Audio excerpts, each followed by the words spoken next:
So for those of you on Instagram, this is part 2. You can check the part 1. This is part 2. So the lady that started the Do Matter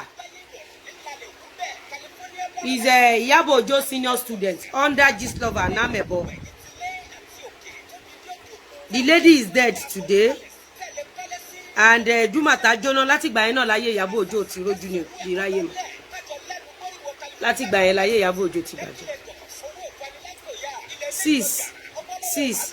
Oya kí lẹ fẹ́ fi kankan rán ẹ jẹ́ ká sọ̀rọ̀ ẹ jọ̀ọ́ ẹ fast.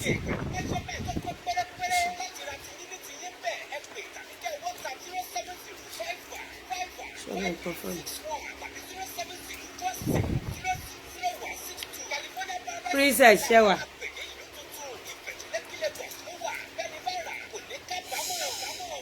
Iyabo Ojo apààyàn. Olóhùn pé èèyàn kan. There won't be peace, so there won't be peace except tí Mohbad bá rí justice. Iyabo, o lè lọ parọ́ mọ́ mi ní Do Matter. O ló fẹ́ kí peace reign. Kò lè sí peace fún ẹ tó máa fi jáde láyé. In as much you did that in Do Matter. In as much you did that in Do Matter. And there was evidence of those people sending video to you. There was evidence of those people sending those videos to you. How they spread it through WhatsApp, how they send the video to you. Through DPP, Lagos State. Video tag below sort of DPP. Video will below. DPP Lagos State later said they did not know that it was such case. Irony gbogbo yẹn. But case Do Matter lè yọ ní court. Ẹ ṣá lè yọ Ohun mi. Ègbé dẹ̀ ni fún Iyabo Ojo wa táwọn apààyàn group ẹ. Ègbé ni fún ẹ tó bá pààyàn tó lè fa wo ẹ̀ràn bàtà kó máa wọ kiri. But Mohbad will get justice. Guys, I welcome you this evening. Ṣẹ̀rí wípé ṣẹ̀rí pé lè náà tún bẹ́ná. Ṣẹ̀rí pé ó bẹ́ná. Ṣẹ̀rí aṣọ tí mo wọ̀ lẹ́nìí. Ṣẹ̀rí àwọn nǹkan tẹ́ lè fi ràn rèé. Kò wá ń ṣe ordinary o. Ó bẹ́ná. Iyabo Ojo is not using me to push her movie. Fumilola Waters. Iyabo Ojo is not using me to push her movie. Iyabo Ojo material is pulling Iyabo Ojo beyond 6 feet. It is not possible for you to promote your brand or whatever you are selling with someone that is rubbing fact and figure and evidence on your face. Iyabo is not using me to promote movie. She was trying to manipulate the evidence that I'm showing to you guys. How can someone that scored 2/1000 used me? Who reduced Iyabo Ojo to nothing? Lizzy. Who destroyed Iyabo Ojo under this lover? Lizzy. Who make Iyabo Ojo to be 0? Lizzy. So how can Lizzy that is rubbing truth on Iyabo Ojo now become a material to promote a movie? Think about it now. Gbogbo ito n ṣe Iyabo Ojo just demonstrated how she wasted Mohbad. The video she did where she was using broom and igi tó ń là mọ́ Priscilla lórí. Pẹ̀lú ìgbà tó gún Priscilla ní abẹ́rẹ́ ikú oró. She was describing how she actually murdered Mohbad. But you can't get it. Ṣẹ́rí ọ̀pọ̀lọpọ̀ yín ẹ kàn ránjú kalẹ̀ ni. Ọ̀pọ̀lọpọ̀ yín kàn ránjú kalẹ̀ ni. She was actually describing how she murdered Mohbad. In Mohbad case, there was blood previously unstoppable blood. Abi, Mohbad was bleeding profusely. Abi, there was issue of injection. Abi, bleeding profusely means they use something to hit Mohbad, and that is what Iyabo Ojo has demonstrated. Then issue of injection, they injected Mohbad. Iyabo has been demonstrating how she murdered Mohbad. You see, when Sherry ọ̀pọ̀lọpọ̀ nǹkan ò yé yín.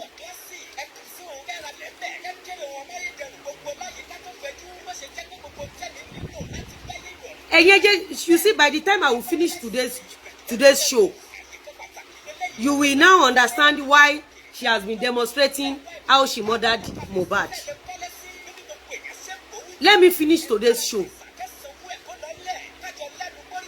I won't go that route yet. Even if I'm going to go that route, not now.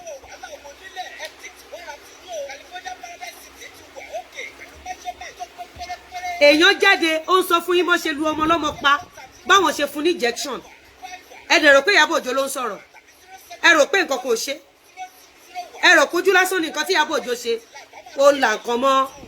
She was demonstrating how she murdered Mohbad. She even came about issue of injection, how they injected Mohbad. You don't understand? She has been demonstrating how she murdered Mohbad. So now, listen to today's show. Shall we? Shall we? Now, let's start.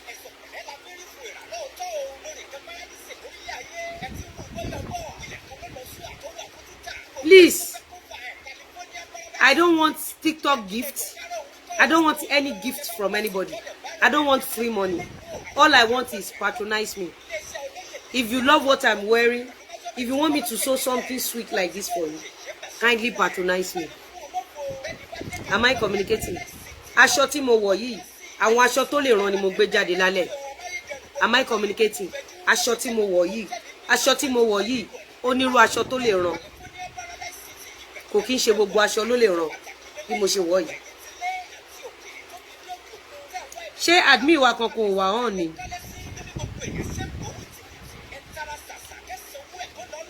Now, let's start.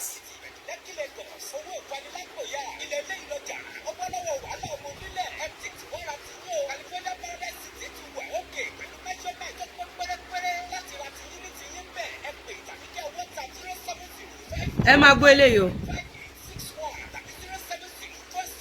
Ẹ jẹ́ kí n lọ bẹ̀rẹ̀ láti èyí tá ti ń ṣe lọ.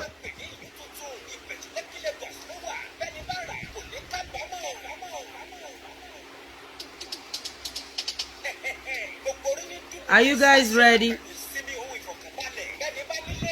Are you ready? Are you guys ready? Ó yẹ mú bírò àti paper yín. Iyabo bẹ́mi ni wèrè bóyá wọ́n ni wèrè. I saw the way you murdered Mohbad. I saw that video, Iyabo Ojo. I saw how you are demonstrating how you murdered Mohbad. And it's quite unfortunate. That boy went through all that. Iyabo, that guy, you made that guy to go through all that. That's so sad. So, Iyabo, that is how you brutally murdered Mohbad. That is uncalled for. Oh, heartbreaking. The way you are demonstrating how you murdered Mohbad. Oh, sad. Oh, sad. Oh, sad.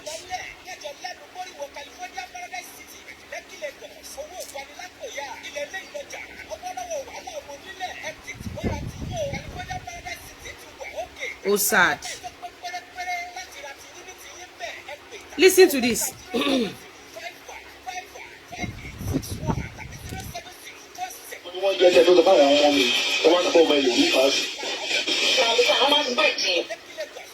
Mo fẹ́ kẹ́ mú bírò àti ìwé yín. Mo fẹ́ kẹ́ mú bírò àti ìwé yín. Ẹ máa jot ẹ. For those of you that doesn't understand our language, you need someone to translate for you. This episode tonight is to show how Iyabo Ojo actually ended Mohbad. How she lied to Nigerians that she was not in the country. And how she eventually exposed herself that she was in Mohbad's house at the time Mohbad kpai, the very day Mohbad kpai. So if you don't have someone, if you don't understand our language, just get someone to explain to you, because she made those videos with Yoruba. Am I communicating? So it is our words against her. We are not alleging her. We are not the ones saying she kpai Mohbad. She was the one that even said it by herself, that she eventually murdered Mohbad. So let's listen. The video is not AI. It was a live video, well recorded with time and dates. Let's listen. This is not something that the discussion also, because the balance is very forceful. So we'll see ilé Mohbad lọ kí ìyàwó Mohbad àti ọmọ tí wọ́n bá màmá ẹ̀ lẹ́yìn tó fi kú yẹn tó ń gbé tó ṣe fídíò yẹn àtàwọn dàpọ̀ ìsinmi wọ́n pọ̀ nbẹ sí gbogbo wọn sọ̀rọ̀. Pẹ̀lú ọmọ ni wọ́n jẹ́ ẹsẹ̀ tó sọ fáwọn ọmọ mi tó wá tó ọmọ ìlú nípa sí. And this is not something that the discussion also, because the balance is very forceful. So we'll see ilé Mohbad lọ kí ìyàwó. Tẹ́ bá rántí pé first day tí mo lọ sílé Mohbad, tí mo lọ kí ìyàwó Mohbad. Mohbad àti ọmọ tí wọ́n bá màmá ẹ̀ nígbà tó fi kú yẹn tó ń gbé tó ṣe fídíò yẹn. Nígbà tó fi kú yẹn tí wọ́n ń gbé kiri tí wọ́n ṣe fídíò ẹ̀. That very day they showed Mohbad inside a car. Iyabo confirmed it in this video that very day she went to Mohbad's house in this segment. She said that very day she went to Mohbad's house. The day they showed Mohbad to the whole world that he died. That very day. Rewind it again. Okay, yeah.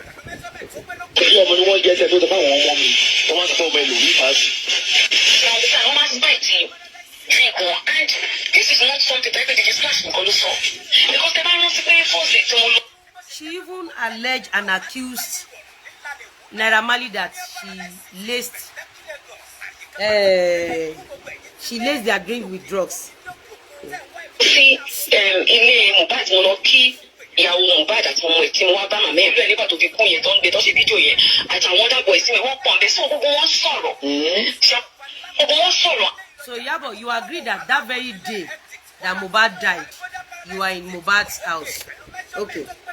And only pé nǹkan tó sọ lọ́jọ́ yẹn àti kò sí DJ Squash sọ ó ṣe understand ó papọ̀. And ọmọ tí wọn ìkọlù àwọn boys tí wọn sign sí ó mú ọ̀nà wọn ó bá ìwọ̀n gbà yẹn. Ìbọ̀bọ̀ tó sign yẹn because mom, I have 2 children, but Iyabo just said our biological children were actually in Mohbad's house that day. By the grace of God, I've been able to raise a lot of children. And I call all of them my children. So if I can show you that, I must obey, I shall understand. So, because a room back so Iyabo now said our biological son that slept in Mohbad's house overnight, the day Mohbad died, that she's not mentioning the boy's name, that she doesn't want to reveal the identity of the boy, that she actually protected the boy because she doesn't want people to know the boy. Now, you know, so what is it?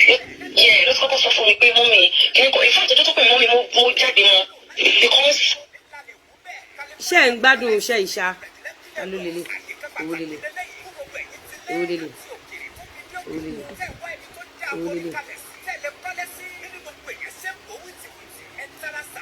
Ẹ má bínú ẹ̀yin. Ṣé ń gbádùn mi? Ẹ má bínú. Ṣé ń gbádùn ẹ? Mi ò ronú lọ sí pé bóyá wọ́n go through any trauma lọ́dọ̀ ẹ̀, you understand? I don't know now about the one-on-one, but that is manager, the female manager, the manager Mohbad. Now, Iyabo just said she was at Mohbad's house the day Mohbad died.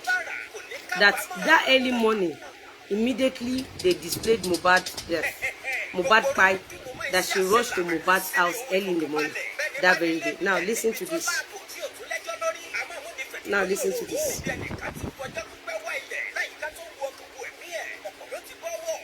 Tó bá jẹ́ pé Iyabo Ojo ló pa Mohbad, ẹ kò má bá wa sọ Iyabo Ojo ló pa Mohbad. ẹ gbọ́ fídíò yìí. Ẹ gbọ́ fídíò. Ìyẹn máa bá àwọn ọmọ mi wá obì. Odojue Matthew, DJ Splash from the street of Ikotun. I've not read this one. You know I just got back. You meet one. DJ Splash. Kí ló ṣe ti kú ni? Iramad, Nibo. Okay, case na normally di méjì ni. Okay. So, okay. Odojue Matthew, DJ Splash from the street of Ikotun. I've not read this one. You know I just got back. You meet one. DJ Splash. You know I just got back. Or listen to Iyabo here. Listen to Iyabo here.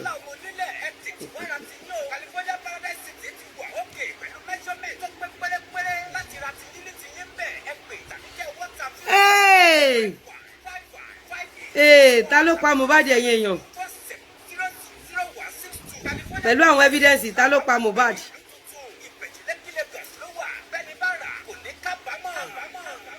Mali. Pẹ̀lú evidence tẹ́ rí ta ló pa? Ẹ máa gbọ́ o. Ẹ máa gbọ́ o. Ẹ máa gbọ́ o. Ọmọ ni wọ́n jẹ́ ẹsẹ̀ tó sọ fáwọn ọmọ mi. Wọ́n máa ń sọ ọmọ ẹlòmíì fàájì. Wọ́n máa ń spẹ̀tì drink wọn. And this is not something that everybody is flashing nǹkan ló sọ.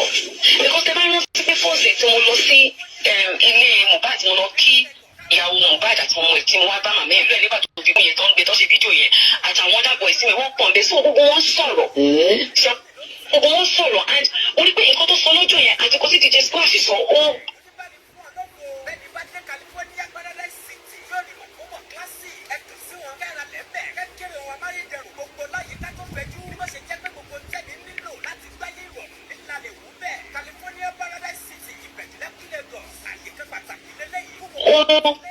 Odojue Matthew, DJ Splash from the street of Ikotun.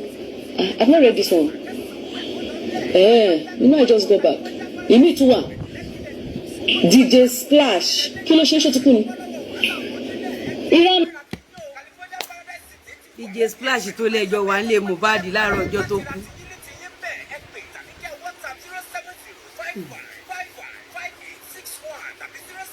Ọlọ́run má jẹ́ kó ọmọ mi pàdé Iyabo Ojo o. Ọlọ́run má jẹ́ kó ọmọ mi pàdé Iyabo Ojo o. Má jẹ́ pàdé Iyabo Ojo, má jẹ́ kọ́kọ́ mi pàdé Iyabo Ojo o. Gbogbo àwọn tó fẹ́ràn mi tó ń ṣàdúrà fún wa, má jẹ́ kó pàdé Iyabo Ojo o. Ọlọ́run jọ̀ọ́ mo bẹ̀, má jẹ́ pàdé Iyabo Ojo ní ìrìn àjò ayé mi.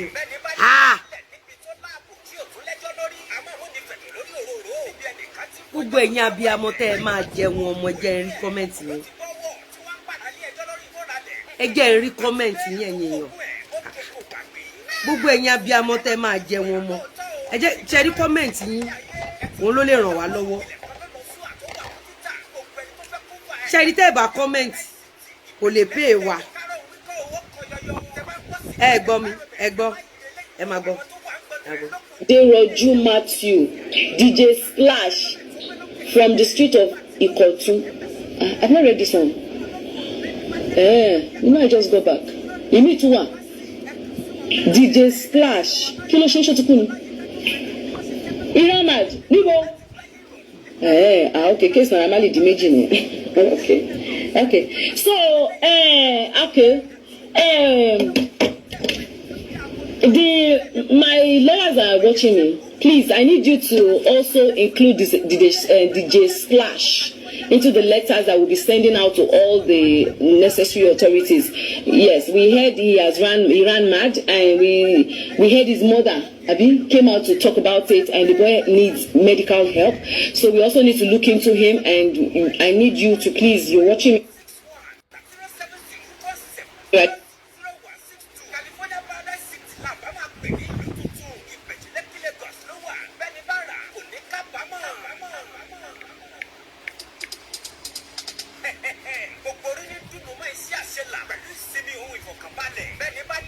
And I know to include that. Ọmọ ni wọ́n jẹ́ ẹsẹ̀ tó sọ fáwọn ọmọ mi. Wọ́n máa ń sọ ọmọ ẹlòmíì fàájì. Wọ́n máa ń spẹ̀tì drink wọn. And this is not something that everybody just splash nǹkan ló sọ. Because the man rántí pé first day tí mo lọ sí ilé Mohbad mo lọ kí ìyàwó Mohbad àti ọmọ ẹ̀ tí mo wá bá màmá ẹ̀ lóyè nígbà tó fi kú yẹn tó ń gbé tó ṣe fídíò yẹn àtàwọn other boys tí wọ́n pọ̀ ń bẹ sí gbogbo wọn sọ̀rọ̀. Gbogbo wọn sọ̀rọ̀ and ó rí pé nǹkan tó sọ lọ́jọ́ yẹn àti kò sí DJ Splash sọ ó ṣe understand ó papọ̀. And ọmọ tí mo ìkan náà àwọn boys tí mo sign sí ó mú kan náà ó bá ìwọ̀n gbà yẹn. Ìbọ̀bọ̀ tó sign yẹn because mom I have 2 children but by the grace of God I've been able to raise a lot of children. And I call all of them my children. So I can show you that I'm as a bit I shall understand. Yeah. So I know what team mo fẹ́ fọwọ́ kọ̀ bọ́lá ṣe because ẹ̀rù ń bà gan-an ló ń fẹ́ jáde. You know so. Autism. Yeah, ló kọ́kọ́ sọ fún mi pé mọ́mí kí n kọ́ in fact ọjọ́ tó pè mọ́mí mo jáde wọn because. Ẹjọ́ tó pè ẹ́ mọ́mí ìyẹn ọmọ bíbí inú ẹ tó sọ fún ẹ pé ẹ ti pa Mohbad ó jágbe mọ́ eléyìí ẹ lè fẹlẹ náà ràn ẹ lè fẹlẹ náà ràn ẹ ṣe láìkí kọ ẹni tó bá láìkọ lọ yìí máa fún yín ní 50% discount máa fún yín ní 60% discount ẹ bá láìkí eléyìí náà ẹ bá láìkí eléyìí. This color is so nice and it's so unique. Mi ò ronú lọ sí pé bóyá wọ́n go through any trauma lọ́dọ̀ ẹ̀, you understand? And I don't know na about the one-on-one but that is manager the female manager tó padà di manager Mohbad ìyẹn máa ń wá àwọn ọmọ mi wá obìnrin ni wọ́n máa ń wá sọ wọ́n máa ń múra bọ́kùnrin kó máa ń wá àwọn ọmọ mi wọ́n máa ń wá gbogbo wọn wá because àti pásítọ̀ àwọn ọmọ mi kò ń ṣe kátó àti bísí àníkọ́ ọmọ 7 ni mo raise 7 lọ gbé pẹ̀lú ìlàsì kékeré dàgbà láwọn tó bá ń follow story mi so wọ́n á wá síbí báyìí pẹ̀lú òun àtàwọn ìlọ́sọ̀ àwọn age mates wọn so wọ́n máa. ṣóò tó ṣe recently nǹkan tó ṣe lọ mọ́ ọmọ kékeré irọ́ ló ń pa o ẹ̀yin ará TikTok ṣe ti rẹ́ni tó pa Mohbad abẹ́rẹ́ sorry ṣe ti rẹ́ni tó pa Mohbad abẹ́rẹ́ ṣojú gbogbo yín ti já abẹ́ẹ̀rí ṣé tí irun tó pa Mohbad abẹ́ẹ̀rí ẹ jẹ́ kí n gbé bẹ̀rẹ̀ wá sí lẹ́ẹ̀kan sí it is not about donation alone kò ń ṣe nítorí donation nìkan wọ́n yọ pàtàrà bọ̀bọ̀ yẹn wọ́n ń wá sórí àwọn tó súnmọ́ wọn àwọn tó ń wá oṣó gbóná you don't understand they purposely wasted that boy àwọn tó ń wá oṣó gbóná ṣe rí bí Iyabo Ojo ṣe ń ṣe yẹn bó ṣe ń lu kinní mọ́ Priscilla lórí yẹn bó ṣe gún Priscilla lábẹ́rẹ́ oró yẹn Iyabo Ojo was describing how she murdered Nipa. She raised 7 children all drug addicts.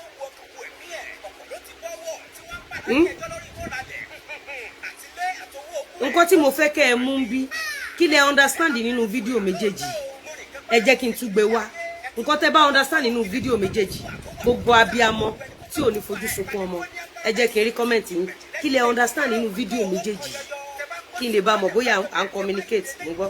ọjọ́ ọmọ ni wọ́n jẹ́ ẹsẹ̀ tó sọ fáwọn ọmọ mi wọ́n máa sọ fún ọmọ ẹlòmíì fàájì. wọ́n máa ń bẹ̀ tí drink wọn and this is not something that everybody just splash nǹkan ló sọ because tẹ bá rántí pé fọ́ọ̀sì tí mo lọ sí ilé Mohbad mo lọ kí ìyàwó Mohbad àti ọmọ ẹ̀ tí mo wá bá màmá ẹ̀ lóyè nígbà tó fi kú yẹn tó ń gbé tó ṣe fídíò yẹn àtàwọn other boys tí wọ́n pọ̀ ń bẹ sí gbogbo wọn. ṣe rí i pé ọjọ́ tí Mohbad kú tí àwọn boys yẹn sunkún nínú mọ́tò ní Iyabo Ojo ti lọ sílé Mohbad ṣe rántí wípé àwọn èèyàn sọ fún wa wípé ọjọ́ tí Mohbad kú tí Mohbad ṣì wà nínú ilé pé Iyabo Ojo lọ sílé Mohbad ṣe rántí pé later after a year or after a year plus la ṣẹ̀ṣẹ̀ ń gbọ́rọ̀ yẹn pé lẹ́sẹ̀kẹsẹ̀ tán ní Mohbad kú Iyabo Ojo lọ sílé Mohbad now níbi báyìí Iyabo Ojo ń confirm ẹ̀ wípé lẹ́sẹ̀kẹsẹ̀ tí Mohbad kú lòun lọ sílé Mohbad but in another video ẹ já gbọ́ wọ́n tí Iyabo Ojo sọ.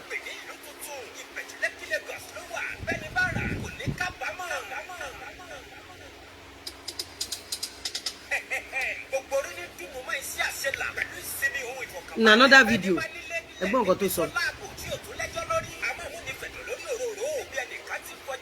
She's cover up for more. Emagbo. Odojue Matthew, DJ Splash from the street of Ikotu. I've not read this one. You know I just got back. You need to one. DJ Iyabo, if your hands are clean from Mohbad's death, why did you lie to Nigerians that you just got back in this video? Tó bá mọ̀ nípa òkú Mohbad, why did you lie? In the previous video, you confirmed that the day Mohbad died, you were in Mohbad's house with DJ Splash, that you had meeting with DJ Splash, and your biological children, the two of them, slept over at Mohbad's house, that all of you were discussing. Iyabo, if truly Mohbad was not being murdered, why did you lie in this video that you just got back?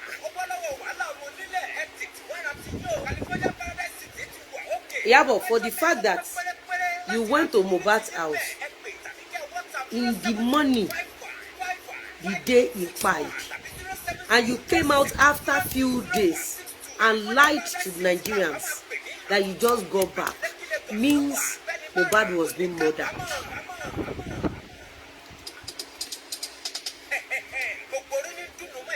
Bọ̀bọ́ tó ná pa sí Ifẹ̀ ní hòtẹ́ẹ̀lì yẹn, kéèsì Mohbad wà glaring ju kéèsì bọ̀bọ́ tó ná pa sí hòtẹ́ẹ̀lì Ifẹ̀. Kéèsì Mohbad wà glaring pé wọ́n pa Mohbad sínú ilé.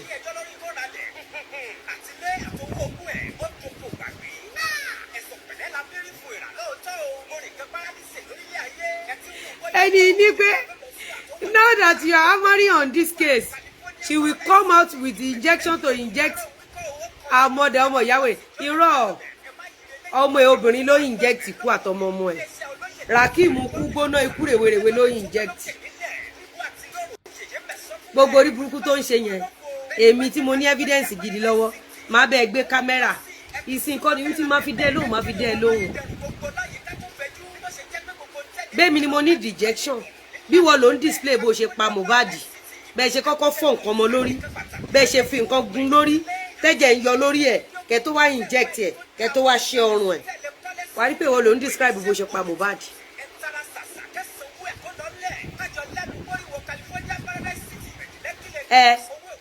Even since she wasn't around as she said earlier, how come she now knows in Naira Marley that killed him? Ohun lèmi àti yín jọ ń gbọ́ yìí. Iyabo, why did you lie? Ohun rè Iyabo máa gbọ́ máa. Odojue Matthew, DJ Splash from the street of Ikotu. I've not read this one. You know I just got back. You need to one. DJ Splash. Kí ló ṣe ti kú ni? Iramad, níbo? Okay. Ní DJ Splash tó bá ṣe meeting nínú ilé Mohbad. Iyabo. It's Priscilla that used to cut those 15-minute videos. Okay. Priscilla ló máa ń bá gé ìyẹn ti ṣòfò ọmọ. Ìyẹn ti ṣòfò ẹ̀mí. Ẹ máa gbọ́, ṣe rí fídíò yìí. Ibi tẹ́rù Ọlọ́run ti bà mí. Ẹ máa gbọ́. Ṣe rí nílùú òyìnbó kan tó máa fi mú àwọn psychopaths òun lélẹ̀. Wọn kì í stable. Ẹ máa gbọ́ o, ẹ máa gbọ́. Matthew, DJ Splash from the street of Ikotu. I've not read this one. You know I just got back. You need to one. Where did you travel to? Well, you just told us that you went straight to Mohbad's house. Remember someone told us that ìjọ́ tí Mohbad kú gbọ̀ngbọ̀ngbọ̀ mo lọ sílé Mohbad. Iyabo, if Mohbad was not being murdered, why did you lie to Nigerians that you are out of the country, of which you are in Mohbad house?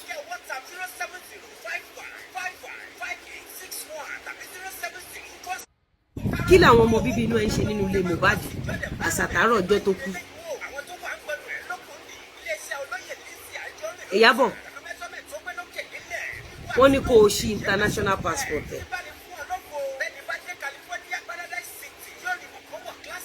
Wọ́n ní kó o ṣí international passport ẹ̀ kó o wo date and time. Ẹ máa gbọ́. DJ Splash Deroju Matthew, DJ Splash from the street of Ikotu. I've not read. Ṣẹ́rí fídíò yìí pẹ̀lú evidence yìí nǹkan tẹ́ nǹkan máa type ta ló pa Mohbad ṣé Naira Marley ni àbí Iyabo Ojo ẹ máa bá wa type ta ló pa Mohbad pẹ̀lú fídíò tí mo rí it shows that Mohbad was being murdered pẹ̀lú fídíò tí Iyabo Ojo sọ̀rọ̀ that boy was being murdered wọ́n pa bọ̀bọ̀ yẹn ni wọ́n pa Mohbad ni kì í ṣe pé ó kúkú ọ̀run àbí nǹkan tó wọ́n pa ni Iyabo Ojo dẹ̀ ti display bó ṣe pa Mohbad ẹ̀yin ní kí á máa bá mi fi kọ́mẹ̀ntì lẹ̀ bẹ́ẹ̀ ṣe ń kọ́mẹ̀ntì yẹn àwọn ọmọ yín ò ní kó sọ́wọ́ Iyabo Ojo àwọn ọmọ tèmi náà ò ní kó sọ́wọ́ Iyabo Ojo ta ló pa Mohbad nínú Naira àti Iyabo Ojo ẹ máa gbọ́dọ̀. This one. You know I just go back. You need to what? DJ Splash. Kí ló ṣe ń ṣètùkú ni? Iramad, níbo? Okay, case Naira Marley di méjì ni. Okay. So, okay. My lawyers are watching me. Please, I need you to. Is he the one that stole a document in the court? Iyabo, you should be ashamed of your miserable life. Are you Aloba's family? Ṣó lè nírú Naira Marley lọ́mọ kó ní kó kú. Àwọn lọ́yà olórí burúkú olóṣì tó máa sìnkú ọmọ tó ń gbé kiri. Where is Baba Mohbad's consent letter to your miserable, failed, unfortunate lawyers that will know the grave of their children? Your pathetic, failed lawyers should show Nigerians the consent letter, the Baba Mohbad, the real Aloba, the consent letter he gave to you and your unfortunate lawyer that will know the grave of their children. Show Nigerians. Imagine after you wasted the boy's life. After you wasted the boy's life, you are now saying your lawyer, you are our lawyer, your man be almost in Iyabo Alisojo.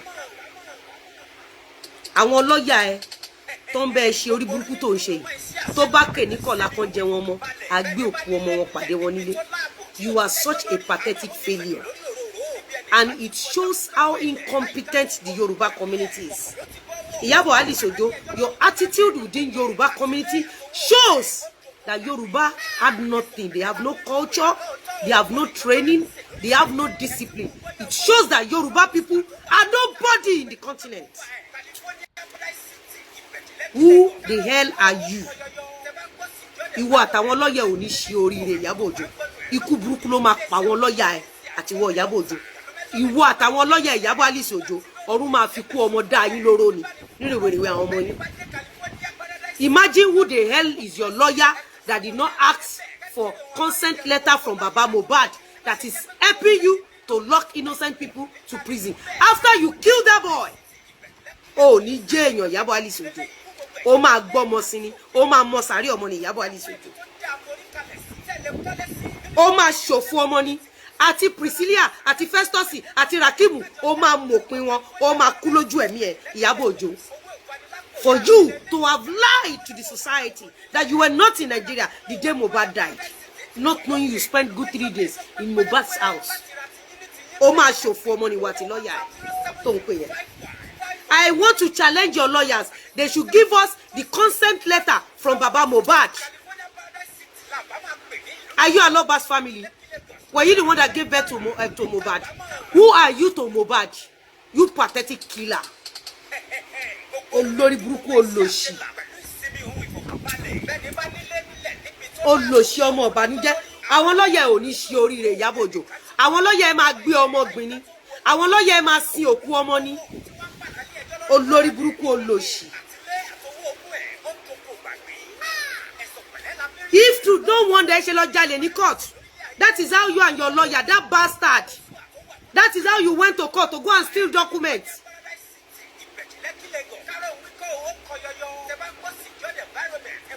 kí ni títí ẹ àwọn olórí burúkú lọ́yà olòṣì àwọn apààyàn lọ́yà tó ń gbé kiri where is Mohbad's father consent letter àwọn incompetent lawyer olórí burúkú àwọn lọ́yà apààyàn tó ń gbé kiri àwọn lọ́yà òfò àwọn lọ́yà àbànújẹ́ where is Baba Mohbad consent letter to your miserable pathetic foolish lawyer that will know the grave of their children tó ń gbé kiri ẹ̀yin olórí burúkú olòṣì. This is bad now. I not be more now. This is bad. This is not good.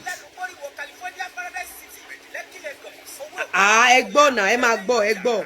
Odojue Matthew, DJ Splash, from the street of Ikotun. I've not read this one. You know I just go back. You need to one. DJ Splash. Kí ló ṣe ti kú ni? Iranad, níbo? Everyone pretend. She's still disrespecting him. Ikú burúkú ni Iyabo Ojo máa kú.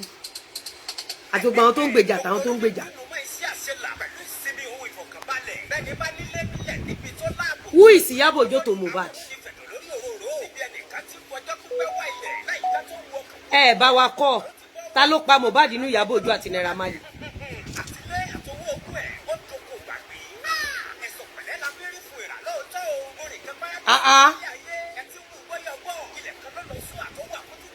Imagine if I did not bring this evidence.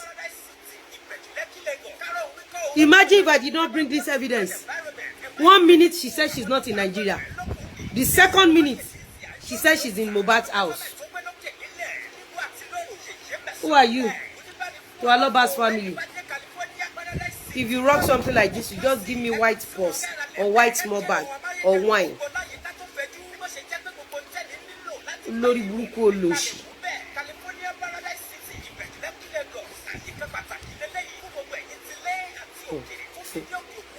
Ọlọ́run Iyabo Ojo yìí. Ogun ti pa Iyabo Ojo yìí.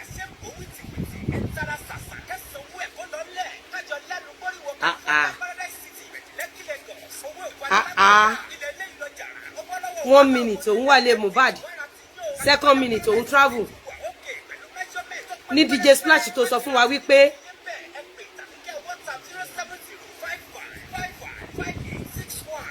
ní DJ Splash tó sọ fún wa wípé ẹjọ́ ń discuss pẹ̀lú àwọn ọmọ ẹ. 1 minute òun ò sí Nàìjíríà ọjọ́ tí Mohbad kú. Another minute òun jí lọlé Mohbad ọjọ́ tó kú. Alájà kíní dẹ̀ ń sọ kí lórúkọ ẹ̀gbọ́n ìyàwó Mohbad yẹn. Lady yẹn sọ pé Iyabo Ojo jí lọlé Mohbad lọ́jọ́ tó kú. Okay, case Naira Marley di méjì ni. Odojue Matthew, DJ Splash, from the street of Ikotun. I've not read this one. Kí ni mí ni who kill Mohbad? Olúfúnkẹ́ máa gbá yín ní blọọkì. Kí ni mí ni who kill Mohbad? Etí ti yín di ní abẹ́fọ̀wé lẹ́kọ̀ọ́ sétí. Simple question lábẹ́rẹ̀. Inú Naira Marley àti Iyabo ta ló pa Mohbad? Ẹ tún wá ń bèrè pé who kill Mohbad? Ẹ̀yin lẹ pa. Ẹ̀yin lẹ pa. Ẹ máa ṣe bí alárùn ọpọlọ, ẹ máa ṣe bí ẹni tó ọpọlọ ẹ ti sún sẹ́yìn. Imagine at your age you are asking who killed Mohbad? When Iyabo Ojo was telling us that òun wà nílé Mohbad láàárọ̀ ọjọ́ tó kú. Ó yẹ tún lóun travel out. Ẹni ta ló pa Mohbad? Let me just block you. Imagine asking us who killed Mohbad? Ẹ̀yin lẹ pa. Torí ẹni tó pa kọ́ ló ń jẹ́wọ́ yìí. À ń play lé láti fi dá àwọn òbí lẹ́kọ̀ọ́ ni.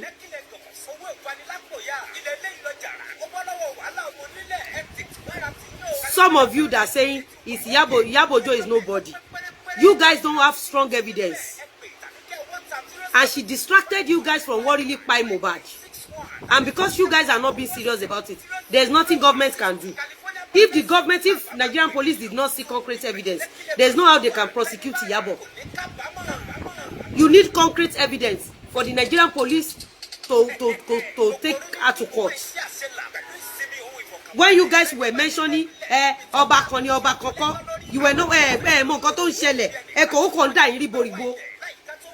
Ṣé tẹ́ bá dé court tó bá bá yín gbé Iyabo Ojo lọ court pé òun ló pa Mohbad? Ṣé nǹkan tẹ́ máa lọ sọ ni pé ìyàwó Mohbad olóyún fọ́ba ṣé n tẹ́ fẹ́ gbé lọ nìyẹn? When you guys are not being sincere,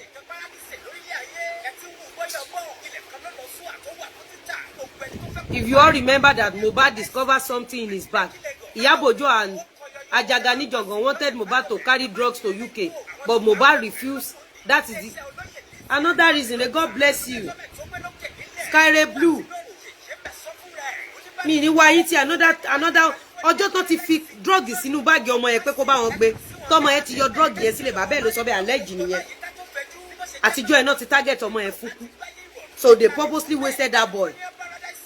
À ń béèrè pé ẹ máa forúkọ kan sílẹ̀ bá ṣe ń play evidence lọ. Tó yẹ pé Naira Marley ló pa, ẹni Naira Marley ló pa. Evidence tẹ́ ń gbọ́ tó yẹ pé Iyabo Ojo ló pa, ẹni Iyabo Ojo ló pa Mohbad. Ẹ sọ pé kíni. You might just go back. You need to what? DJ Splash. Kí ló ṣe ṣe ti kú ni? Iramad, níbo? Meanwhile, ṣé ó dẹ́ pé bàbá Mohbad ló sọ kíní yẹn. Wọ́n fi nǹkan kan sí ẹrù ọmọ òun. Ó wá yọ kíní yẹn kalẹ̀. So ó lè jẹ́ kíní yẹn gangan náà fi pa. Ṣé ẹ̀dá ọ̀pọ̀ ọmọ Iyabo Ojo mu drugs? Ẹ rí pé gbogbo tó ń jáde lẹ́nu Iyabo Ojo, Iyabo wá into drugs. She sells drugs. Okay, case Naira Marley di méjì ni. Okay. So,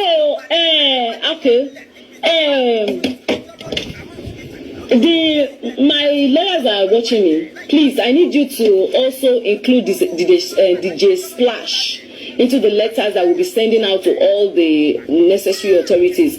Yes, we heard he ran mad, and we heard his mother, Abi, came out to talk about it, and the boy.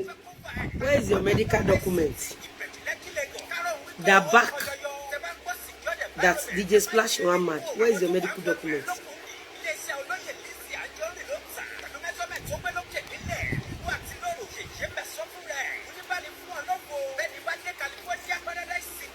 Alájà Karimo sọ ń gbà yẹn.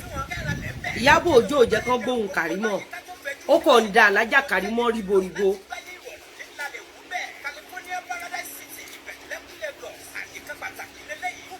She's pretending as if she has not seen DJ Splash before. Mi ni wa yin ti. Ta ló pa Mohbad? Ṣé Naira ni àbí Iyabo?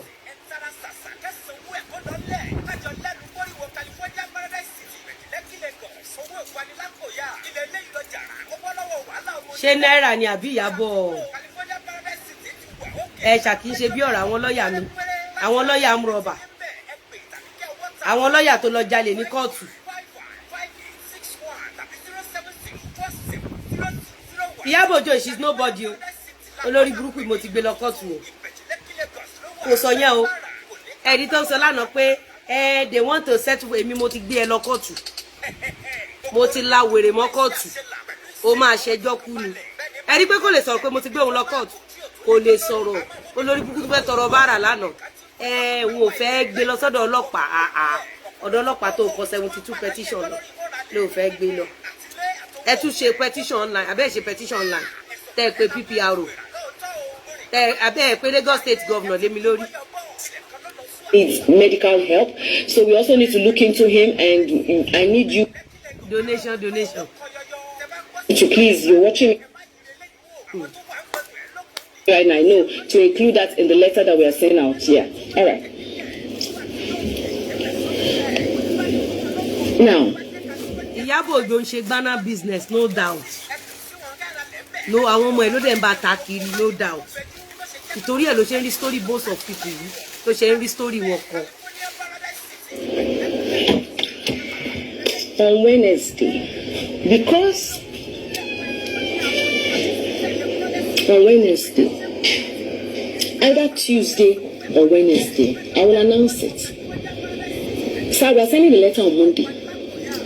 And to buttress our point, the letter that we are sending out here. All right. Now, on Wednesday, because on Wednesday, either Tuesday or Wednesday, I will announce it. So we are sending the letter on Monday, and to buttress our point. I wish I can say this in Yoruba, but I want everybody to hear this. Tuesday. Tuesday or Wednesday. We're sending the letter out on Monday to all the respectable offices, and we're sending it also to international. Without Baba Mohbad's consent. It shows you are the prime suspect. It shows you are the one that killed Mohbad. It shows the drug you refused to pick to UK for you. It shows you eventually destroyed that boy because of the drug you dropped while he was following you guys to UK. You are the prime suspect. Where was Baba Mohbad's signature letter that he wrote to you that you should be his spokesperson? It shows you are the prime suspect. I got a lie for you. I got a lie for you. This shows that you are the prime suspect in this Mohbad, and it shows that Mohbad case is a murder case, not that he died.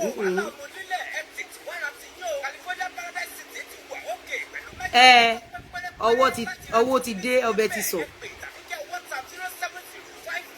Bẹ́ẹ̀ni, Iyabo is a substance abuser. Bodies. And to buttress this letter, we are going to be visiting your office. Okay. We'll make an announcement to that. Either Tuesday or Wednesday, we are coming there. We are not coming to fight you.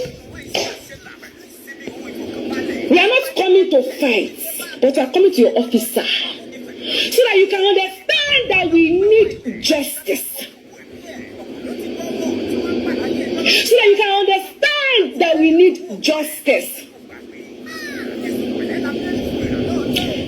Fabims have left them a long time. He's no longer with Naira. He's not there.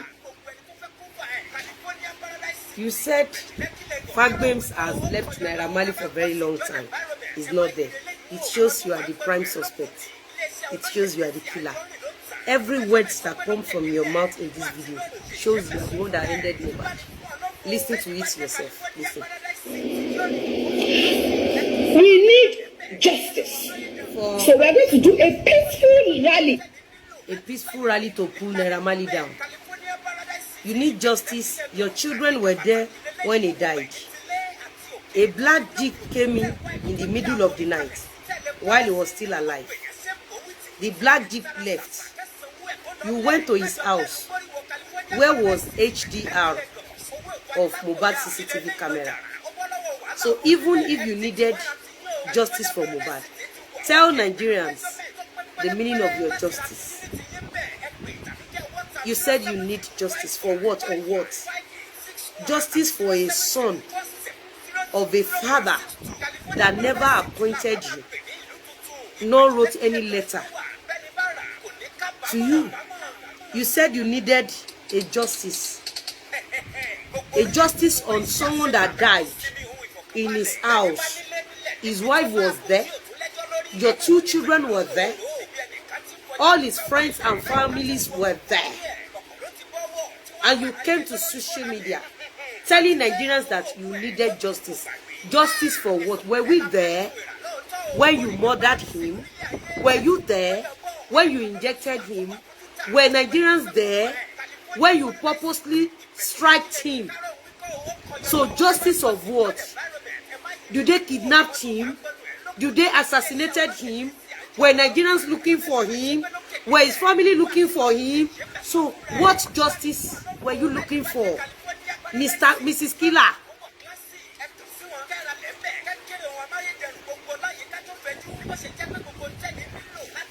Yeah, come baby.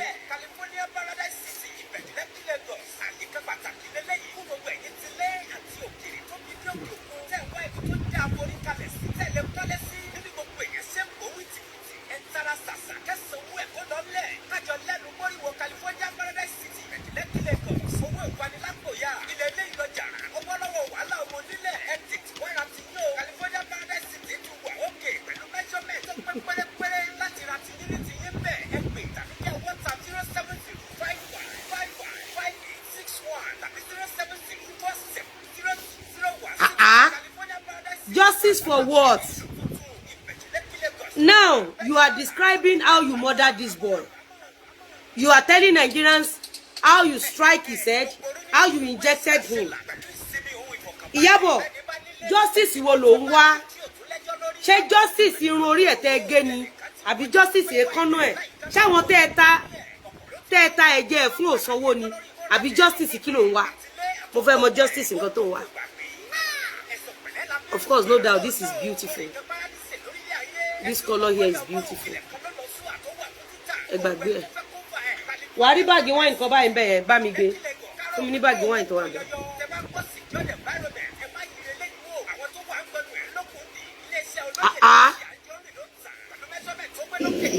To your office. Either on Tuesday or on Wednesday, I will get back to the general public on that. We are going there. Gbogbo ẹ̀yin abiyamọ tí ọ̀rọ̀ yìí dùn. Abiyamọ ṣọkùnrin nìkan kò dé ṣobìnrin nìkan. Abiyamọ. Gbogbo ẹ̀yin ọmọ ọ̀dọ́. All the young ones. That truly.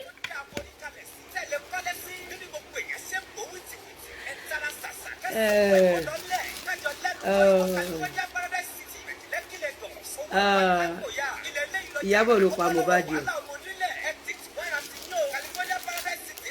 Tí kò bá ṣe báyìí, àwọn tán jọ pa ọmọ ẹ̀ nínú ilé, àṣírí máa tú. Wà rí báàgì kan. Tó bá yẹ pé ìró àti bùbá lẹ fi rán, you go for this. Tó bá yẹ pé ìró àti bùbá lẹ fi rán, you go for this. Tó bá yẹ pé irú gáwọn ọrùn mi náà lẹ fi rán, you can go for this.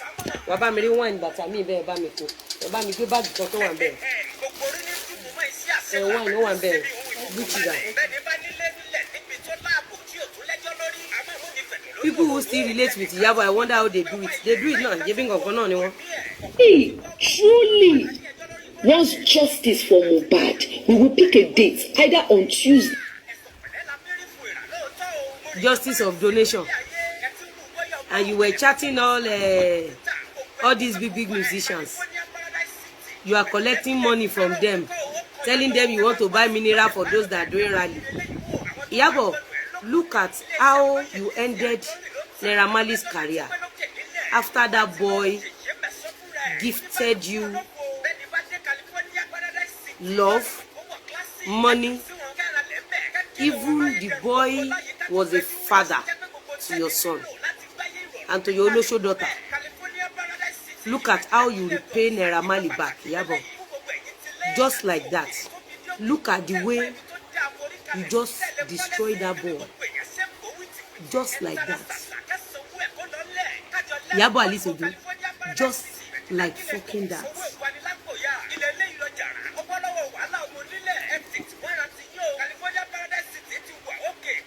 My Peru gown yi, like by very well of airport, you can do something like this. Whatever make this one. Okora fi bag here. On Wednesday, we are marching. We are marching. Oba bi ko ri baba ńlá ku ìyá ẹ tó ya wèrè for 30 years. Jẹ́ nturi ẹ kó match irú match yẹn. Wọ́n bá ti bi ko ri ìyá la ya ẹ dá. Jẹ́ nturi ẹ kó tún match irú match yẹn. Ó dùn mí tí mi tí di speaker báyìí nígbà tí mo kò tí yé mi tó. To their office. We are going. You want to march to their office? Iyabo, Ojo, come and listen to this video.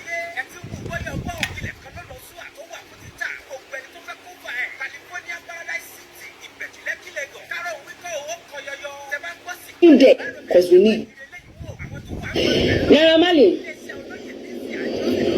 our foundation is going to write you a letter because we need you to deliver payments of all his royalties with you, and you need to dissolve whatever contract that you have with him because he's. It shows you are the killer. Naira Marley nìkan ló ti bà career jẹ́. That is what she does for a living. She has been doing it for a very long time. Naira Marley nìkan ló ṣe fún. Torí pé kéèsì Naira ní ṣe pẹ̀lú Mohbad.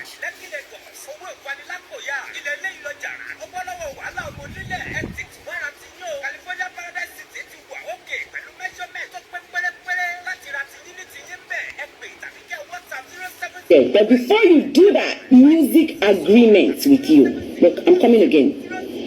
Naira Marley, or the Malians record, I don't know what you call your record label. We will write to you. Were you Aloba's family? For you to have come online to ask for Mohbad's royalty, that means Mohbad's death was pre-planned, and it shows you are the prime suspect in Mohbad's case. No cap. You are the prime suspect. So I pay #1 suspect in Mohbad's case. You are a prime suspect in Mohbad's case.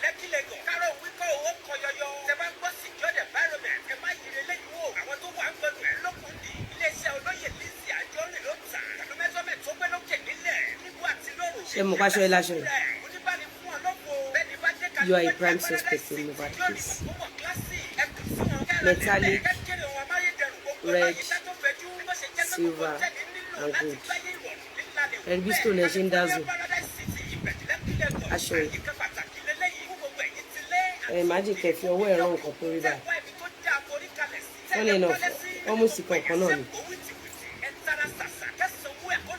It shows you are the prime suspect in Mohbad's death. Why are you asking for his royalty? Barely how many hours? It took 100 hours to Mohbad. It took 100 hours. This is about 75 hours, 76 hours. 50. And we don't know we are even at his house. So, what he discussed is what comes from your mouth shows you are the first suspect. Lucas.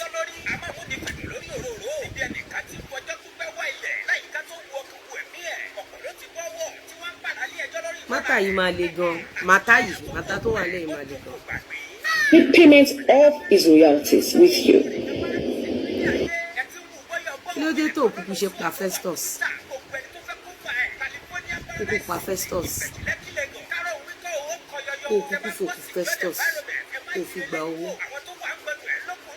Àti pé kí ló dé tó ọmọ títí ò ṣe ṣoríire, kí ló dé tó jẹ́ pé àwọn olórí burúkú ọmọ tó tara ti wọ Iyabo Ojo jáde wọn ṣoríire.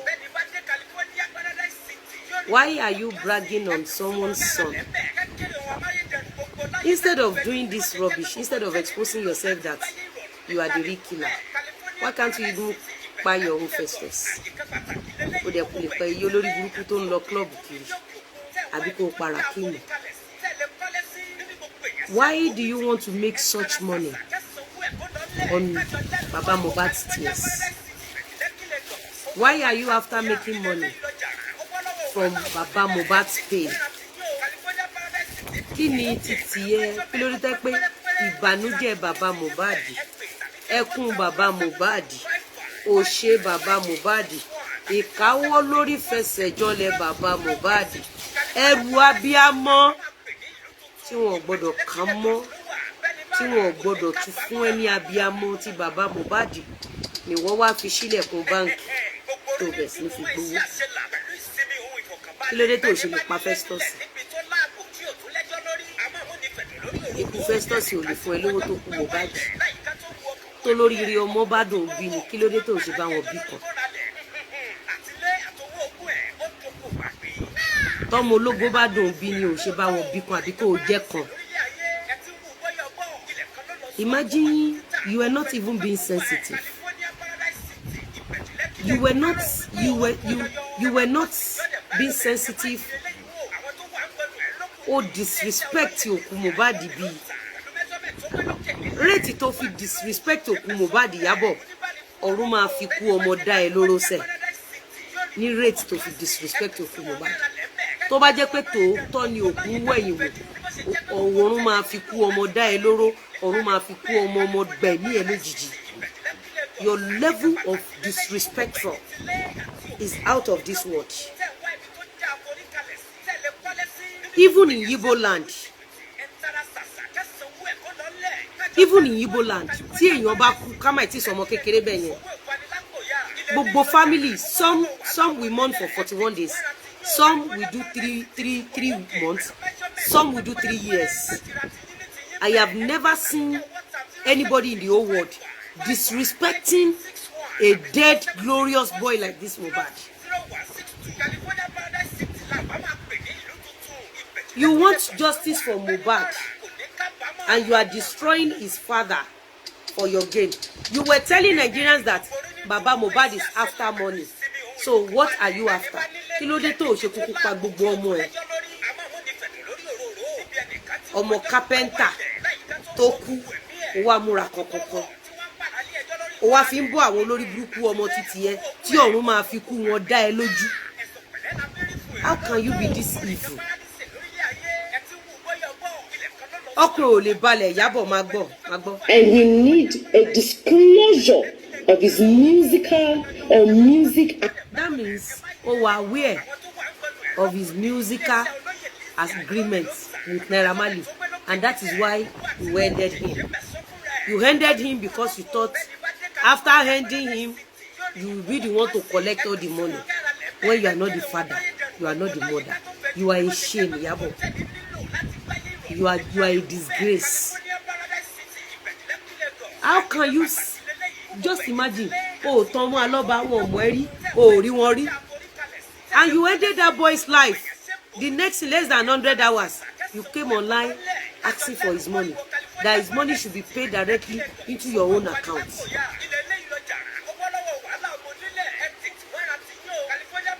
Miss, you are fully aware. God bless you. Sherry, comment in you are very important. Comment in you are very important. Comment it you are very important. You are a disgrace. Oti due fuku ojiji tomotomo. Level of your disrespect, like disrespect oku omo yen. Wa wo bo se o je ko mo yen nisinmi atijo to ti ku. Iyabo Ojo gbogbo oku awon ọmọ oni nisinmi. Ayé wọn kò ní gbélé ayé pẹ́. Gbogbo ọmọ tó tare ẹ jáde. Lórí ọkọ ọmọ lọ́mọ. Agreement with you, and then you can close the contract. But we need that. Who the hell are you to close Mohbad's contract? Báwo ló ṣe jẹ́ Saloba's family? Ìwọ lórí burúkú ọmọ ọ̀ràn kírun apààyàn. It shows you are the killer. It shows that you are the killer. And because you knew that you were the one that ended that boy, that was the reason you were looking for justice, to divert Nigerians. This is not about ransom. This is not about donation. This is about unveiling the face of Mohbad's killer. You can't walk. You are always who to waste. Always looking for who to buy to make money. Who made you to be a spokesperson? Who the hell are you telling Mohbad's boss? So all this while you have been sending your children to Naira Marley's house to go and be selling drugs. You've been after Mohbad.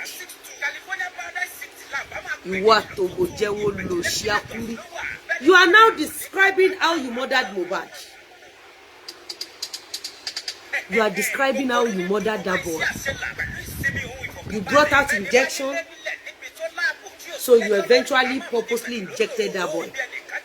And that is why you make autopsy very difficult, because you all knew that if they really did autopsy for that boy, the injection you gave that boy will be revealed. Two things about Mohbad that makes this country fail: no autopsy, no DNA of a glorious child, a light, a superstar. It has never happened anywhere in the whole world. Even ní Kútọ́nù nílẹ̀ lẹ́ẹ̀bẹ̀ yẹn, Kútọ́nù gbọ́dọ̀ sọ fún wa pé àwọn ò ní autopsy, àwọn ò dẹ̀ ní DNA. It is not about ọmọ kan ṣoṣo tẹ́ ń jà fún yìí ní kan ṣoṣo gan. Kútọ́nù nílẹ̀ lẹ́ẹ̀bẹ̀ yẹn. Kútọ́nù nílẹ̀ lẹ́ẹ̀bẹ̀ yẹn.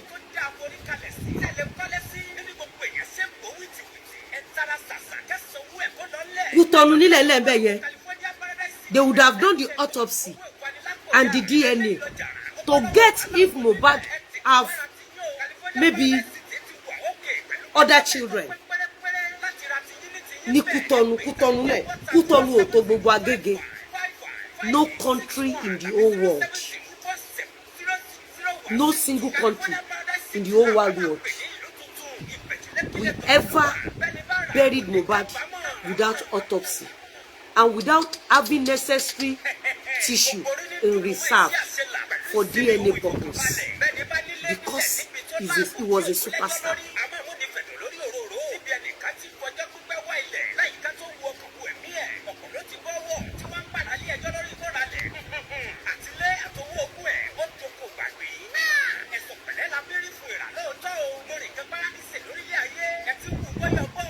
Sherry junction tí mo dé yìí ó hit Iyabo o. Ẹ̀yin ará Instagram ẹ pé junction hit Iyabo. Junction tade. From you. So you're going to be hearing from her. You're going to be hearing from me. Iyabo, if your hands are clean, kí ni ìyàwó Mohbad wà nínú ilé ẹ? Iyabo, kí ni ọmọ Mohbad wà nínú ilé ẹ? For like 2 years, ojoojúmọ́ wàá post photo Mohbad, wàá post photo ọmọ Mohbad, wàá gbé Mohbad sí, wàá máa kọrin sí, wàá máa cut and join tọmọ ẹ bẹ ṣe, ìwọ àtọmọ ẹ ń gbowó London Discover inú Hindu kura. Go and watch the latest video Iyabo posted. She described how she ended Mohbad. Go and watch the new video. Even with the injection, go and watch it. She described how she ended Mohbad. She described it.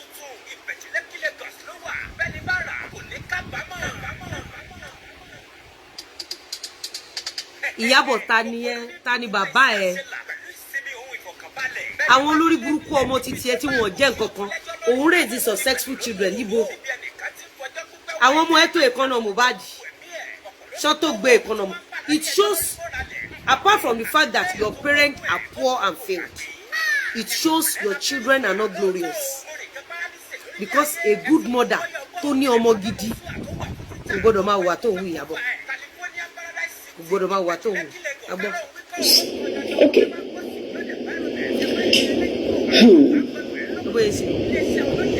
Ẹ borí ẹ ṣe rí. Ẹ wo rí olórí burúkú ẹ wẹnu ẹ. Ẹ wo rí olórí burúkú ẹ wẹnu ẹ.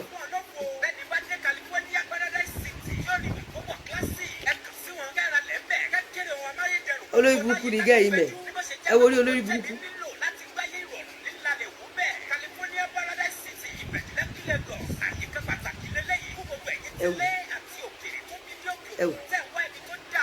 Ẹ wo eri. Ẹ wo eri. Ẹ wo olórí burúkú ṣe rí. Now, let me go back. Let me come back here. Let me come back here. Let me come back here.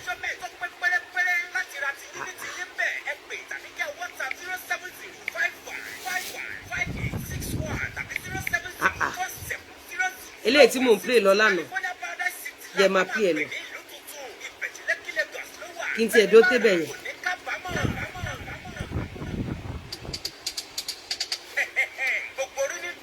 Sori bí mi ṣe ń dín pẹ̀lú ẹ̀.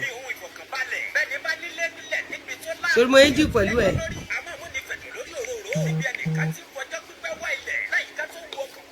Sori mo ń dín pẹ̀lú ẹ̀. Ẹ gbé ṣe pé Iyabo Ojo ló wà lọ́ndà ẹ̀. Iyabo Ojo ló wà lọ́ndà ẹ̀. Iyabo Ojo ni ó gbàgbé àti switch ń jẹta. Ẹ gbé ṣe pé.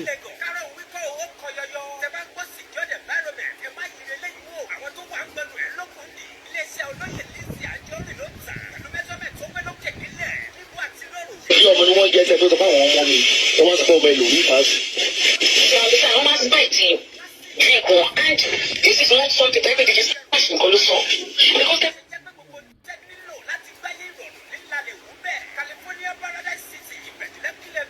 kóòtù lọ dálẹ̀ ni.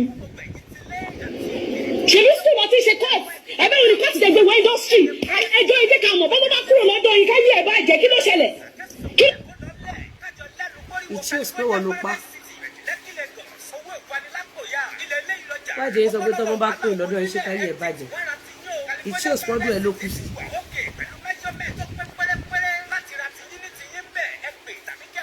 Ó fi hàn pọ́dún ẹ̀ ló kú sí.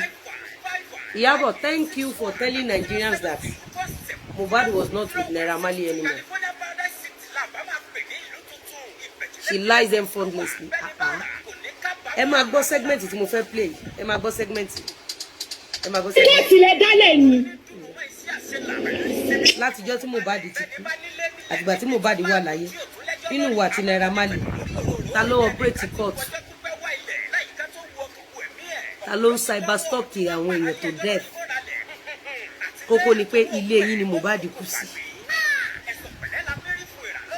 Ọ̀dọ̀ ẹni Mohbad kú sí kì í ṣe ọ̀dọ̀ Naira Marley. Èyí sì wọ́n ti ṣe court. Ẹ máa gbọ́, ẹ máa bá mi táìpù. Ọ̀dọ̀ ta ni Mohbad kú sí? Nínú Naira Marley àti Iyabo Ojo. Ọ̀dọ̀ ta ni Mohbad kú sí? Ẹ bá wọn request ẹgbẹ́ wọ industry. Ẹjọ́ ìdí kan mọ̀ bọ́bọ́ bá kúrò lọ́dọ̀ yìí káyé ẹ̀ bá jẹ́ kí ló ṣẹlẹ̀? Kí ló dé?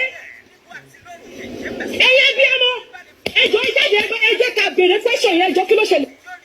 O ò ní ṣerú eléyìí mọ́ tó máa fi kọjú kù.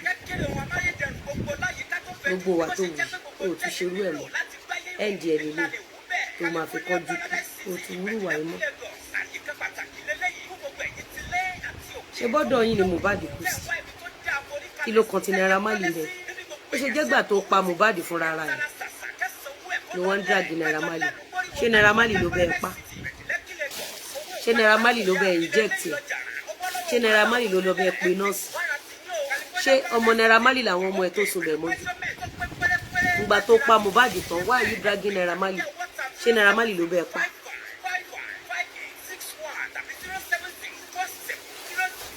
Ẹjọ́ ẹ jẹ́ ká mọ̀. Máa mú gbogbo ẹ̀ ní ẹyọ kọ̀ọ̀kan. Ṣáwọn mo ń gbọ́ àwọn padà má bìnrin. Mo ń gbọ́ wọn.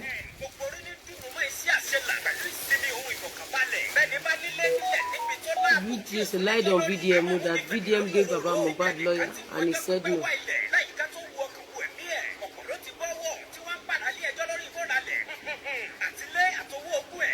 Ó lè jẹ́ misconception, might be misconception or slip of tongues. VDM gave Baba Mohbad lawyer and he said that information is a lie. Surely, most of them work based on information. The moment BJ wants to come out, Iyabo Ojo would have sent some people to BJ, unknowingly to BJ. You don't understand? Ìtorí ẹ̀ ló ṣe mọ̀ pé mo ṣe sọ̀rọ̀ ẹ fún yín láàárọ̀ yìí. Nígbà tí mo ṣe show Iyabo, mo ṣe sọ̀rọ̀ ẹ fún yín láàárọ̀ yìí tí gbàgbé ni. The same concept tí Iyabo tó fi kó bá very dark man yẹn. The same concept. That is why bí mo ṣe wà yìí, gbogbo àwọn customer mi kò sẹ́ni tó ń dá sọ̀rọ̀ show mi online. Ọjọ́ tó bá dá sọ̀rọ̀ show mi online, tó bá send me ní information, ọjọ́ ẹni mo máa block ẹ̀. So wọ́n máa sort it out. BJ is VDM fan. BJ fan VDM, ìyẹn máa wà sorted out between them. So tó máa fi kọjú kú lérè wéwèé ẹ̀, tó máa fi sin gbogbo ọmọ tó tara ẹ̀ jáde Iyabo Ojo. Má ever ilé ayé ẹ̀ gbèrú síta yẹn wá mọ́. Ìwà tó dẹ̀ wù fún Naira Marley yẹn, òkú ọmọ Ọlọ́run máa fi dá ẹ lóró, kò lè bá mọ bó ṣe rí lára. Má ever tún dá wa lá. Just like bó ṣe push narrative pé mo gbọ́kọ lọ́kọ. You keep pushing narratives. You ended the boy, ìwọ ló pa Mohbad, kí ló fòkú ẹ̀ kọ Naira Marley lọ́rùn. Ṣé lè Naira Marley ló kú sí ni? Ṣé lọ́jọ́ tí Mohbad kú, ṣé Naira Marley lọ síbẹ̀? Naira Marley was in abroad. Ṣé Naira Marley ló pe nọ́ọ̀sì fún Mohbad? Ìwọ ló pe nọ́ọ̀sì fún Mohbad. Ọ̀dọ̀ yín ló kú sí, káàmpù yín ló kú sí. Ẹ̀yin lẹ gbé lọ sílùú òyìnbó. Ẹ̀yin lẹ màṣírí tẹ́ ṣe lójú ẹ̀ tẹ́ fi pa. Nílé ayé ẹ̀ tó máa fi kú, má jẹ́ kí n rí ẹ̀ kó tún dọ́rùn style bẹ́ẹ̀ yẹn wò mọ́ nílùú Nàìjíríà táwa.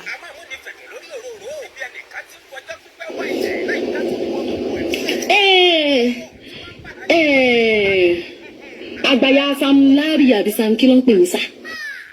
Àgbàyà ní Sam Larry tó padà pè ní dádì. Àgbàyà ní Sam Larry tó padà pè ní dádì. mo ní àgbàyà ní Sam Larry tó padà pè ní daddy nítorí pé Sam Larry ti ń lo gold ńláńlá ó ṣàfẹ́ dó Sam Larry by all means ó fẹ́ dó o lè máa gbé kùbáànù ẹ̀ sọ́rùn o lè wá pẹ́pẹ́ Lizzy. Just look at your miserable life. Just look at how ridiculous you are. Torí pé o fẹ́ dó Sam Larry. Àbí ṣé Sam Larry ò lè ra jaga ní jọ̀gàn pàjẹ́ ni. Sam Larry is doing far better than kẹ̀kẹ́ bàjẹ́ kò ṣe repair now. O rò pé gbogbo àwọn òbò kóbò àwọn òbò òṣì àwọn òbò tó ti bàjẹ́ wọ́n táwọn ọmọ yahoo ti lò. Just because you want to sleep with Naira Marley, you want to sleep with Sam Larry. After you slept with Naira, you want to move to Sam Larry. What is it Sam Larry that buy Mohbad in your care? At least Mohbad died in your care. Is it Sam Larry that took Mohbad to UK? Why are you calling on Sam Larry? Imagine tí Fọlá bá kú sọ́dọ̀ ẹ nísìn wàá fẹ́ wá drag wa tí mi ò bá mọ̀rọ̀ sọ. Àbí bó ṣe lọ jí Fọlá gbé tó bẹ̀rẹ̀ sí ní fi ṣiṣẹ́ aburú kọ́ ló lọ jí Mohbad gbé. Ó jí Mohbad gbé bẹ̀rẹ̀ sí ní fi ṣiṣẹ́. Ó fẹ́ fọmọ lọ́mọ gbé cocaine ọmọ yẹn ò gbé cocaine. Ó pátán wá lọ pé Sam Larry àti Naira Marley ọ̀run máa fi kú ọmọdé ẹ lóró ní Iyabo Ojo. You this pathetic failure. Wo lò ṣe olórí burúkú jákujàku. Okay, what is Sam Larry in Mohbad's dying in their care? Ṣé Sam Larry ló bẹ́ẹ̀ pa Mohbad ni? Àbí Naira Marley ló bẹ́ẹ̀ pa Mohbad? Ṣé bí wọ́n ló pa Mohbad? UK tó bẹ́ẹ̀ yín lọ ṣe bó lẹ́sàn wẹ́ẹ̀sì. Ó pa ọmọ tán, ó wá ń pe Sam Larry, ó ń pe Naira Marley. Ṣé àwọn náà wà bí tọ́tù? Ṣé àwọn náà bẹ́ẹ̀ pa ni? Why are you mentioning their names? Ìwọ ló pa èèyàn. Ìwọ ló tún wá lọ ń pe àwọn èèyàn tó fẹ́ fi kọ́ lọ́rùn. Ọ̀run máa fòkú ọmọdé ẹ lóró ní Iyabo Ojo.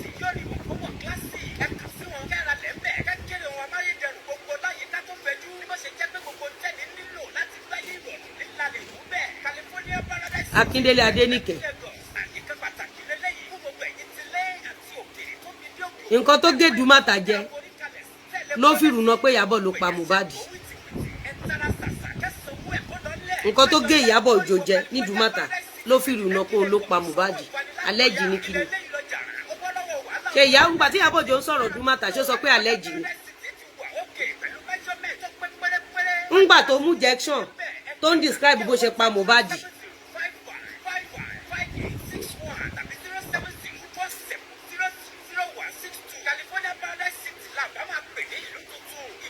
Èyí tó mú injection tó ń pa Priscilla àti Festus yẹn. Ṣó mòfin tó di mú ní court.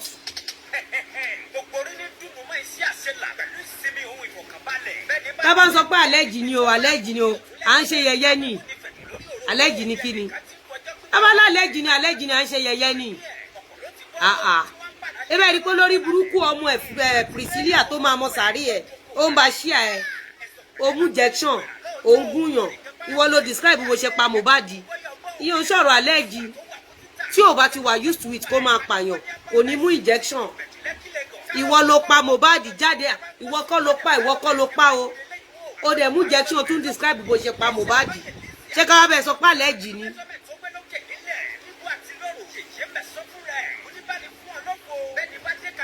Pretty Jilly, you don't know how I operate.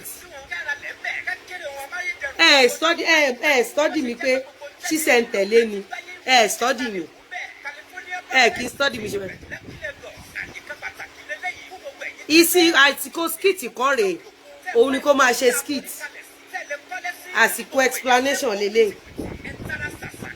Inú skit tí wèrè ń ṣe àti explanation tèmi. Èwo lẹ rò pé ń send ẹ lọ kó mà. You say no be you kill am. We hear you. We are set. But wetin the boy do when they beat am up and down? Maybe say we don't see. But now you they beat the boy up and down now. Abi no be your place the boy die. Now your place the boy die now.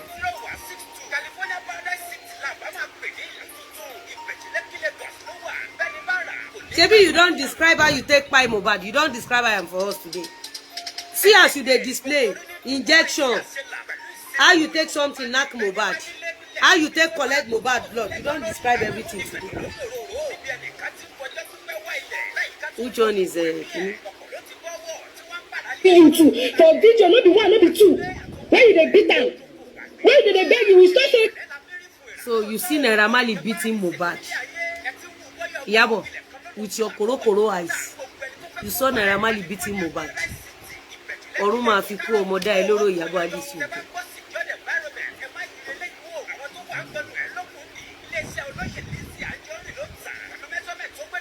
Ọ̀run máa fi kú ọmọ dá ẹ lóró Iyabo Ojo. Ọ̀run máa fi kú Rakimu dá ẹ lóró Iyabo Ojo. So you saw Mohbad with your you saw Naira Marley with your koro eyes beating Naira Marley. Oh, lè ṣe gbogbo eléyìí mọ́. Oh, bí ìyá ẹ̀dá.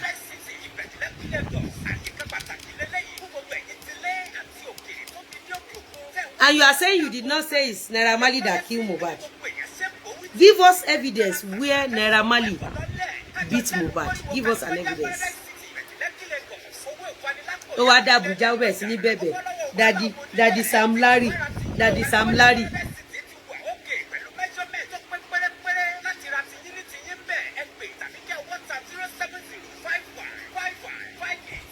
Wọ́n wá tiẹ̀ mẹ́wọ̀n yàgbẹ́ sára nú ẹ̀wọ̀n l'Abuja. Actually, what Iyabo Ojo did and demonstrated yesterday online is violent, and that video and that should be reported to Meta and authorities. Ẹ má worry. Ẹ má worry. Ṣé kò dá bó ṣe describe bó ṣe fọwọ́ ẹ̀ pa Mohbad ni, bó ṣe inject Mohbad. Ó really describe bó ṣe pa Mohbad nínú fídíò yẹn. Ó really describe. Ṣé ní gbogbo illustration tó ṣe nínú fídíò yẹn bó ṣe pa Mohbad ní gbogbo ẹ̀. Oh, bí ìyá ẹ̀dá kò tún ṣerú wà báyìí mọ́. You don't even want to make it come out there alive. Tell us wetin the boy do you. Make we for know. No, now you go tell us how you take buy the boy for your house. Because no evidence of where Naira Marley has ever beat Mohbad. And Mohbad has left Naira Marley for the past 2 years. Mohbad died inside your house. Your son were there. You went to his house early in the morning. So it's you that should tell us what Mohbad has done to you. Because this Mohbad pie is not natural pie. It was a murder case. We need to know. My governor. Maybe say we don't see you too. For video, not be one, not be two. Where did they beat them? Where did they beg you? We start saying you don't even want to make it come out there alive. Tell us what the boy do you. Make we for know. So you are confirming that you have 2 to 3 videos where Naira Marley was beating Mohbad. Iyabo, that means you beat Mohbad to pie. It shows me, oh no, more. You were conversing, you were telling us how you beat the boy to death. You were describing how you eventually kpai that boy. Statement it also. Pẹ̀lú video tó post lánàá, ó fi hàn pé no Mohbad pa títí tẹ́mi fi bọ́ lẹ́nu ẹ̀. Ẹ tún ṣe ọrùn ẹ̀. Ẹ gẹrun ẹ gé ìkànnú ẹ̀. Ẹ tà á. Fáwọn tó wá ń bá yín sáré kiri. Pé kí kọ́ máa mẹ́ni tó pa Mohbad. Ẹ máa wò kọ́ tó ṣe o.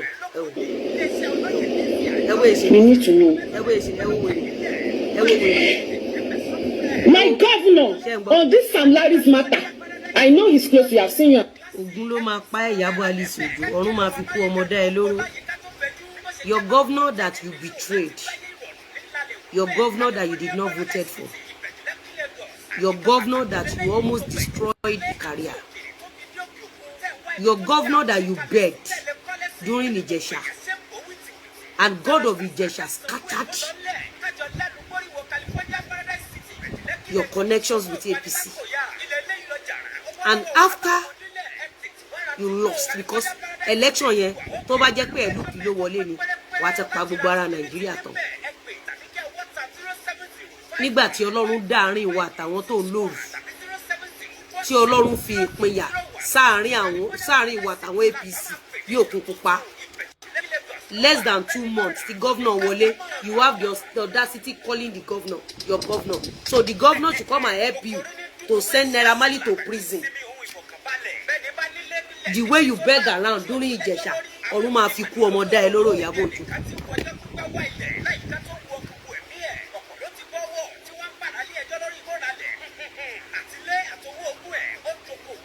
ọ̀run máa fi kú ọmọdé ẹ lọ́rọ̀ máa fi kú ọmọdé ẹ lágara ilé ayé ẹ tí n bá rí ẹ tó tún wúrú wà báyìí tí n bá rí ẹ tó bá bí pọ̀ rí ẹ ẹ̀dá tó wúrú wà báyìí ó lè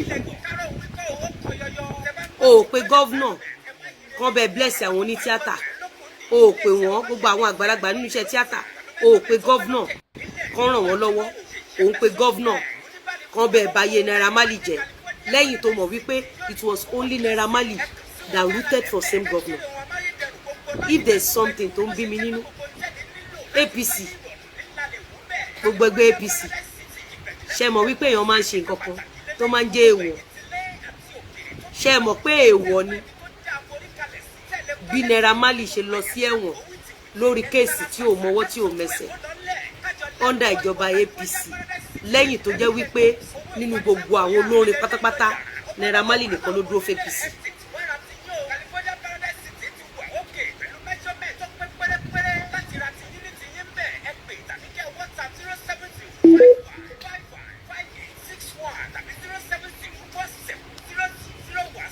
So nítorí pé o ti rí Naira Marley pẹ̀lú gọ́vnà ló ṣe pa Mohbad.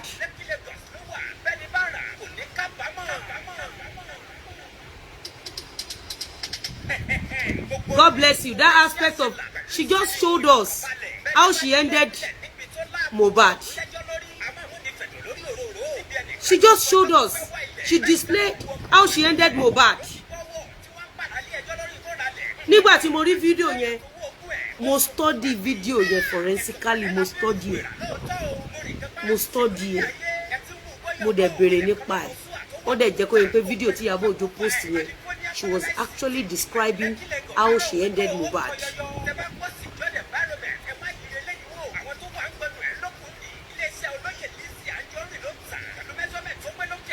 Guys, we continue tomorrow. In his pictures, Oba-Elegushi, I know he's close to you. I have seen you and their pictures together.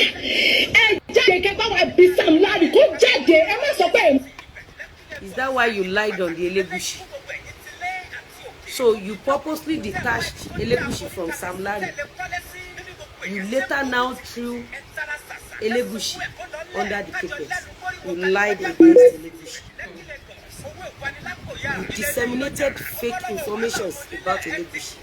You defamed Elegushi. You knew you cannot go for Elegushi without bringing down Sam Larry. You knew Sam Larry will never allow you to go for Elegushi. Lying that Baba is the Baba of Baba.